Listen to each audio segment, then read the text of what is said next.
ಸಂಜೀವ್ ಕುಮಾರ್ ಸರ್ಗೆ ಏನೋ ಪ್ರಶ್ನೆ ಕೇಳ್ತಾ ಇದ್ದಾರೆ. ಸಂಜೀವ್ ಸರ್, ಇಡೀ ಯುದ್ಧ ಕದನ ವಿರಾಮದ ಒಂದು ವಿಳಂಬ ಏನಾಗ್ತಾ ಇದೆ ಅದು ಡಿಸ್ಮ್ಯಾಂಟ್ಲಿಂಗ್ ಆಫ್ ಪೆಟ್ರೋ ಡಾಲರ್ ಎಕಾನಮಿಯ ಭಾಗ ಕೂಡ ಹೌದಾ? ನಂಬರ್ 1. ನಂಬರ್ 2, ಈ ನಾವು ಅಂದ್ಕೊಂಡಿದ್ವಿ ಇಲ್ಲ ಅಮೇರಿಕಾ ತಕ್ಷಣಕ್ಕೆ ಎದ್ದೋಗ್ಬಿಡುತ್ತೇನೋ, ಅಮೇರಿಕಾ ತೋರಿಸ್ತಾ ಇರತಕ್ಕಂಥ ಡೆಸ್ಪ್ರೇಷನ್ ನೋಡಿದರೆ ಯುದ್ಧ ಸಾಕು, ನಮಗೆ ಹೇಗಾದರೂ ಮಾಡಿ ನಾವು ಬೋರಿಯಾ ಬಿಸ್ತರ್ ಬಾಂಧ್ಕೆ ನಿಕಲ್ ಜಾಯಂಗೆ ಅನ್ನುವ ರೀತಿ ಇತ್ತು. ಬಟ್ ಈಗ ನೋಡಿದರೆ ಆ ರೀತಿ ಅನ್ನಿಸ್ತಾ ಇಲ್ಲ.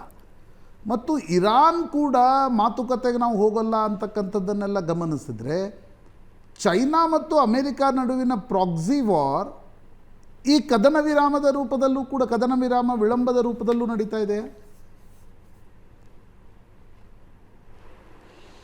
ನಾನು ಅದಕ್ಕೆ ಹೇಳಿದ್ದು, ಏನಾರು ಅದು $1 $1 ಪರ್ ಟೋಲ್ ಆಕ್ಸೆಪ್ಟ್ ಮಾಡ್ಕೊಂಡಿದ್ರೆ ಸಿಚುವೇಶನ್ ಬೇರೆ ಆಗ್ತಿತ್ತು.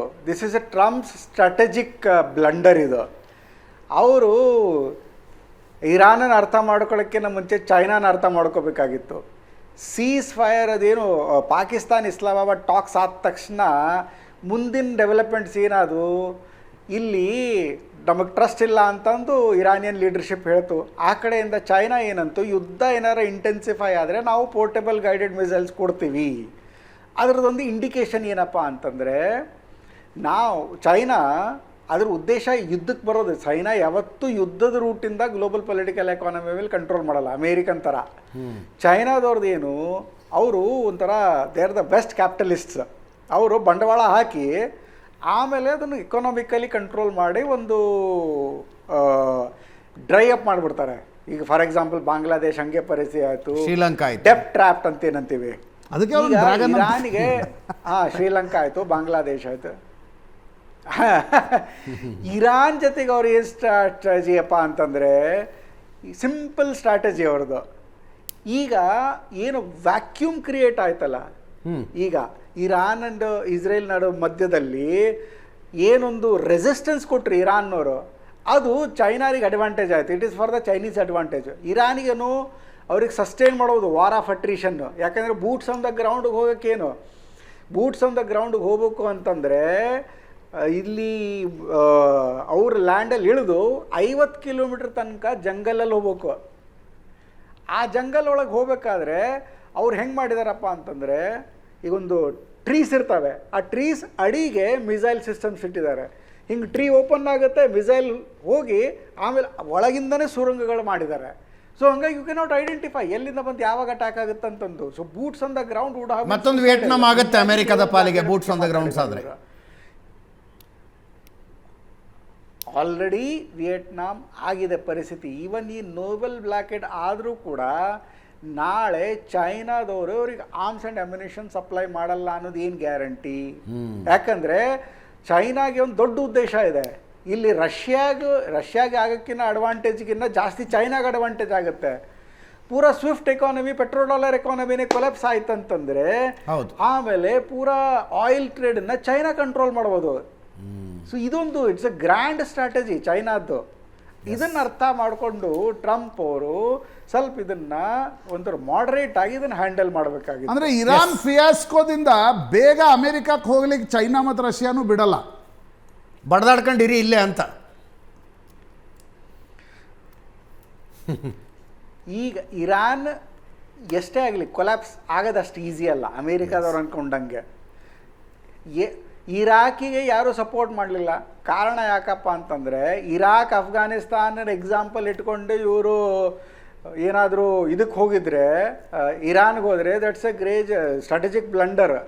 ಕಾರಣ ಯಾಕಪ್ಪ ಅಂತಂದರೆ, ಸದಾಮ್ ಹುಸೇನ್ಗೂ ಆಮೇಲೆ ಚೈನಾಗೂ ಅಡ್ಜಸ್ಟ್ಮೆಂಟ್ ಆಗಲಿಲ್ಲ. ಆ ಕಡೆ ಅವನು ಫ್ರಾನ್ಸನ್ನು ಪ್ರಾಬ್ಲಮೆಟೈಸ್ ಮಾಡಿದ್ರು, ಜರ್ಮನಿನ ಪ್ರಾಬ್ಲಮೆಟೈಸ್ ಮಾಡಿದ್ರು.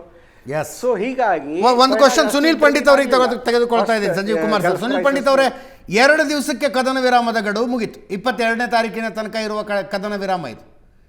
ನಾಳೆ ಇಸ್ಲಾಮಾಬಾದಿಗೆ ಅಮೆರಿಕಾದವ್ರು ಬರೋದಕ್ಕೆ ತಯಾರಿದ್ದಾರೆ, ಇರಾನ್ ಅವರು ಬರೋದಕ್ಕೆ ತಯಾರಿಲ್ಲ. ಅಲ್ಲಿಗೆ ಮಾತುಕತೆ ಆಗೋದಿಲ್ಲ ಅಂತ ಅರ್ಥ. ಅದು 22ರ ನಂತರ ಟ್ರಂಪ್ ಹೇಳ್ತಾ ಇರುವ ಹಾಗೆ ಭಾರೀ ದಾಳಿಯನ್ನು ಏನಾದ್ರು ನಿರೀಕ್ಷೆ ಮಾಡ್ತೀರಾ ನೀವು?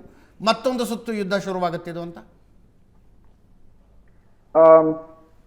ಅದಕ್ಕೆ ಮುಂಚೆ ನಾನು ಒಂದೇ ಒಂದು ಪಾಯಿಂಟ್, ನಮ್ಮ ಇವರು ಸಂಜೀವ್ ಕುಮಾರ್ ಅವ್ರು ಏನ್ ಹೇಳಿದ್ರು, ನಾನು ಸಪೋರ್ಟ್ ಮಾಡಿ ಅವರ ಸಪೋರ್ಟಿಂಗ್ ಆಗಿ ನಾನು ಒಂದೇ ಒಂದು ಸ್ಟೇಟ್ಮೆಂಟ್ ಮಾಡ್ತೀನಿ. ಈ ಚೈನಾ ಏನಿದೆಯಲ್ಲ, ಅಂದ್ರೆ ಲೇಟೆಸ್ಟ್ ಅಪ್ಡೇಟ್ ಇದು, already they have entered this war silently. ಹೇಗೆ ಅಂತ ಹೇಳಿದ್ರೆ, ಇವತ್ತೊಂದು ಸ್ಟೇಟ್ಮೆಂಟ್ ಹೋಗಿದೆ ಚೈನಾ ಕಡೆಯಿಂದ ಸೌದಿ ಅರೇಬಿಯಾಗೆ, ಈ ಸ್ಟೇಟ್ ಆಫ್ ಹರ್ಮೂಸ್ ಅಲ್ಲಿ ಏನು ಆಯಿಲ್ ಪಾಸ್ ಆಗ್ತಿದೆಯಲ್ಲ, ಅದು ಅನ್ಹಿಂಡರ್ಡ್ ಆಗಿ ಅದು ಪಾಸ್ ಆಗ್ತಾನೆ ಇರ್ಬೇಕು. ಅದು ಇವತ್ತು ಚೈನೀಸ್ ಪ್ರೆಸಿಡೆಂಟ್ ಯಾರಿದ್ದಾರೆ, ಶಿ ಜಿನ್ಪಿಂಗ್ ಅವರು Saudi crown prince Mohammed bin ಸಲ್ಮಾನ್ಗೆ ಇವತ್ತು ಅವರು ಹೇಳಿದ್ದಾರೆ, ಈ ಒಂದು ಪ್ಯಾಸೇಜ್ ಏನಿದೆಯಲ್ಲ ಅದು ಅನ್ಹಿಂಡರ್ಡ್ ಆಗಿ ಆಗ್ಬೇಕು. ಯಾಕೆ ಅಂತ ಹೇಳಿದ್ರೆ, that is going to affect my economy. ಯಾಕಂದ್ರೆ ಇರಾನ್ ಆಯಿಲ್ ಏನಿದೆ ಅದನ್ನ ಎಲ್ಲಾರ್ಗಿನ ಜಾಸ್ತಿ ತಗೊಳ್ಳೋ ಅಂತವನು ನಾನೇ. ಆ ಒಂದು ರೀಸನ್ ಇಂದ ನಿಮ್ ಮಧ್ಯದಲ್ಲಿ ಏನೇ ಇದ್ರು, specially for Chinese, he mentioned categorically, ಇದು ಇವತ್ತಿನ ಒಂದು statement, they have already entered. ಅಕಸ್ಮಾತ್ ಏನಾದ್ರೂ ಇದು ಕ್ಲಿಯರ್ ಅಪ್ ಆಯ್ತು ಅಂತ ಹೇಳಿದ್ರೆ, there is no wonder that China will enter into it. ಅವ್ರು just they are waiting for an opportunity and they don't mind coming here. ಯಾಕಂತ ಹೇಳಿದ್ರೆ ಇರಾನ್ಗೆ ಬಂದು ಸಪೋರ್ಟ್ ಮಾಡೋದು, they take pride in it. ಯಾಕಂತ ಹೇಳಿದ್ರೆ ಅದೇ ಹೇಳೋದಲ್ಲ, SWIFT and petro dollar system ನ ಅವರು ಕೊಲ್ಯಾಪ್ಸ್ ಮಾಡ್ಲೇಬೇಕು ಅಂತ ಹೇಳಿದ್ರೆ, there is no better opportunity than this. ಇದಕ್ಕಿಂತ ಒಳ್ಳೆ ಅವಕಾಶ ಇವನ್ ಚೈನಾಗೂ ಪ್ರಾಬ್ಲಿ ಫ್ಯೂಚರ್ ಅಲ್ಲೂ ಸಿಕ್ಕಲ್ಲ. ನೆಕ್ಸ್ಟ್ ತಲೆ ಇರುವಂತಹ ಒಬ್ಬ ಪ್ರೆಸಿಡೆಂಟ್ ಬಂದು ಯಾರಾದ್ರೂ ಅಮೆರಿಕನ್ ಪ್ರೆಸಿಡೆಂಟ್ ಇದ್ರಲ್ಲಿ ಸೀಟಲ್ಲಿ ಕೂತ್ಕೊಂಡ್ರು ಅಂತ ಹೇಳಿದ್ರೆ, China will not get that opportunity. He will try to save America. So that is one point. But still ನನಗೇನೋ ಅನ್ಸೋದು, ಚೀನಾ ಯುದ್ಧ ಚೀನಾಕ್ಕೆ ಕಡೆಯ ಆಪ್ಷನ್ ಅಂತ, ಕೊನೆಯ ಕ್ಷಣದ ತನಕ, ತೀರಾ ಅನಿವಾರ್ಯತೆ ಬರೋ ತನಕ ಯುದ್ಧಕ್ಕೆ ಬರೋದಿಲ್ಲ ಅವರು. ಇವೆಲ್ಲಾನು ಕಡೆ ಆಪ್ಷನ್ಸ್ ಏನೇನೆ. ಯಾಕಂದ್ರೆ ಒಂದು ವಾರ್ ಈಗ 50 days ವರೆಗೂ ಬಂದ್ಬಿಟ್ಟು, ಈಗ ಇಂಥ ಒಂದು ಪರಿಸ್ಥಿತಿ, ಈಗ whatever the ceasefire talks ಅದು ಕೂಡ ಫೇಲ್ ಆಗ್ತಿದೆ ಅಂತ ಹೇಳಿದ್ರೆ, ಇದಕ್ಕಿನ್ನ ಜಾಸ್ತಿ ಇನ್ನೇನ್ ಆಗಕ್ ಸಾಧ್ಯ ಇದೆ. ನನ್ನ ಒಂದು ಅನಾಲಿಸಿಸ್ ಇದು, ಇದಕ್ಕಿಂತ ಜಾಸ್ತಿ ಇನ್ನೇನ್ ಆಗಕ್ ಸಾಧ್ಯ ಇದೆ. ಇನ್ ಏನಾದ್ರೆ ಇಲ್ಲ, ಇನ್ನೇನ್ ಆಗೋವರೆಗೂ ಅವರು ವೇಟ್ ಮಾಡ್ತಾ ಕೂತ್ಕೋತಾರೆ, ಇದಾದ್ರೆ ನಾನು ಬರ್ತೀನಿ ಅಂತ ಹೇಳ್ಬಿಟ್ಟು. So it's this war is just one trigger, one big trigger away from becoming global. ಇದು ಆಲ್ರೆಡಿ ಎಕನಾಮಿಕಲಿ ಗ್ಲೋಬಲ್ ಆಗ್ಬಿಟ್ಟಿದೆ. But for the powers to enter, ನೀವು ಕೇಳಿದ ಪ್ರಶ್ನೆಗೆ ನನ್ನ ಉತ್ತರ ಇದೆ ಅಜಿತ್ ಅವರೇ, ನೆಕ್ಸ್ಟ್ ಎಲ್ಲಿಗೆ ಹೋಗುತ್ತೆ ಅಂತ. It is not contained anymore. The moment strait of Hormuz was weaponised, war ಇದು ಬರೀ ಮಿಡಲ್ ಈಸ್ಟ್ ಗೆ ಕಂಟೈನ್ ಆಗ್ಲಿಲ್ಲ, ಆ 3 ದೇಶಗಳಿಗೆ ಸಂಬಂಧಿಸಿದ್ದಾಗ್ಲಿಲ್ಲ, ಬರೀ ಮಿಡಲ್ ಈಸ್ಟ್ ಗೆ ಸಂಬಂಧಿಸಿದ್ದಾಗ್ಲಿಲ್ಲ. ಆಲ್ರೆಡಿ ಇದು ಒಂದು ಅರ್ಥದಲ್ಲಿ ಮಹಾಯುದ್ಧ ಶುರುವಾಗಿದೆ, ಒಂದು ಅರ್ಥದಲ್ಲಿ ಶುರುವಾಗಿದೆ. ಎಕನಾಮಿಕಲಿ ಅದಿದೆ, ಎಕನಾಮಿಕಲಿ ಶುರುವಾಗಿದೆ. ಎಸ್, ಎಕನಾಮಿಕಲಿ ಶುರುವಾಗಿದೆ. ಬಟ್ ಇದನ್ನ ಹೈಯರ್ ಲೆವೆಲ್ ತಗೊಂಡು ಹೋಗ್ಬೇಕಂದ್ರೆ it is just one trigger away. Secondly and most importantly, ಯಾವತ್ತು ನಮ್ಮ ಒಂದು ಅಂದ್ರೆ ಇಂಡಿಯನ್ ಫ್ಲಾಗ್ ಶಿಪ್ಸ್ ಮೇಲೆ ಒಂದು ಅಟ್ಯಾಕ್ ನಡೀತಲ್ಲ, ಸೊ ಆ ಮೂಮೆಂಟ್ಗೆ ಪ್ರಾಬಬ್ಲಿ ನಮ್ಮ ಗವರ್ಮೆಂಟ್ಗೆ ಇದು ಅರ್ಥ ಆಗಿರ್ಬೇಕು, we can't be distant watchers. ದೂರ ನಿಂತು ನಾವು ಇನ್ನು ಕೂತ್ಕೊಂಡು ನೋಡುವಂತಹ ಪರಿಸ್ಥಿತಿಯಲ್ಲಿ ನಾವಿಲ್ಲ. ಸಮ್ವೇರ್ ಸಮ್ಹೌ ಈ ಡಿಪ್ಲೊಮ್ಯಾಟಿಕ್ ಇದೇನಿದೆ, strategical autonomy may not work in coming days. ಈ ಸಾಫ್ಟ್ ಪವರ್ಸ್ ಏನಿದೆ ಇದು ಯಾವಾಗ, ಐ ಮೀನ್ ಇನ್ನೆಷ್ಟು ದಿನ ಇದು ನಡೆಯುತ್ತೆ ಗೊತ್ತಿಲ್ಲ. ಯಾಕಂತ ಹೇಳಿದ್ರೆ ಎಲ್ಲಾರು ಹೊಡೆದಾಡ್ತಿರೋವಾಗ ನಾನು ಹಿಂದೆ ಕೂತ್ಕೊಂಡು ನಿಮ್ಗೆ ನೀತಿ ಪಾಠ ಹೇಳ್ತೀನಿ, ಶಾಂತಿ ಮಂತ್ರ ಹೇಳ್ತೀನಿ ಅಂತ ಹೇಳಿದ್ರೆ, ನಾನು ಹೇಳ್ತಿರೋದು ಹೋಗಿ ಯುದ್ಧದಲ್ಲಿ ಜಾಯಿನ್ ಆಗಿ ಅಂತಲ್ಲ. To safeguard the Indian interest you must enter into it in any which way possible. ಯಾಕಂದ್ರೆ ಅಜಿತ್ ಡೋವಲ್ ಒಂದು ಮಾತು ಹೇಳಿದ್ರು, ನೀವು ನಿಜವಾಗ್ಲೂ ನಿಮ್ಗೆ ಶಾಂತಿ ಬೇಕು ಅಂತ ಹೇಳಿದ್ರೆ ಆ ಶಾಂತಿ ಬರೋದು ಯುದ್ಧದ ನಂತರನೇ, ಮತ್ತೆ ನೀವು ನಿಮ್ಮ ಶಕ್ತಿ ತೋರಿಸಿದ ನಂತರನೇ. It is the peace that is followed after a war. Ardaita. So thank you, Sunil sir. Vivek sir, ಧನ್ಯವಾದ. Sanjeev sir, thank you so much. Thank you, Prashant.